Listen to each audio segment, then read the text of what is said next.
Hey, this is Ashley with Franklin's Benjamins. I was just looking at an article that was produced by a news media outlet that I'm not going to actually mention the name because it's going to trigger a lot of people, but it's a very well-known national news media outlet, and they're talking about Asheville. And I want to take a minute and kind of talk about two different extremes that you hear about Asheville. On one hand, you've got the beautiful, pretty tourism side, the wonderful picture that they paint, that Asheville's perfect, Asheville's great, come here. A lot of the crime and stuff doesn't get reported, kind of gets brushed under the rug. You've got that side, and then you've got the clickbait headlines like this one. And this is not meant to be political at all. This is just kind of hitting the two extremes instead of the center of things where most all of us actually live. This one says, workers in North Carolina's tourist city bemoan the downtown decline. They're talking about, they're blamed on a lack of police force, and we know that, the police forces are down, but employment and workers are down across the board. The police force in all communities are an employer, and we know that all employers pretty much countrywide are begging for employees. They're shorthanded, they're short-staffed, restaurants are closed down, so a lot of it is natural. But the point of this what I believe is a headline and clickbait ad and just made to attract viewers is making a big deal about the huge spike of crime in Asheville. And they're talking about here that it's seen a 31% increase from 2016 to 2020 and in violent crime, and it has increased.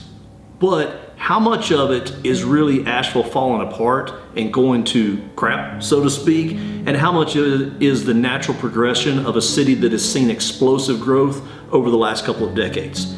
Yes, violent crime has increased, but so has the population. The population has exploded. So naturally, you're going to get a little bit more of that bad element. It's like if you talk to law enforcement, 2% of the population causes 98% of the problems. So it's kind of that thing here. But the reality is, if you actually live here, and you've grown up here, and you've seen the changes, or if you've been here for, say, 20 years, or you remember the late 90s, the crime was bad then too, or you felt like it was bad. There were places that maybe you didn't want to go to, and those places change, over the years as everything cycles.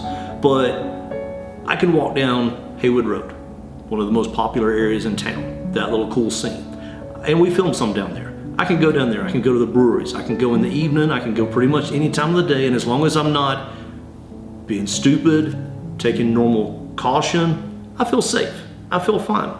You hear a lot about this drive-by or this random shooting over here in this parking lot.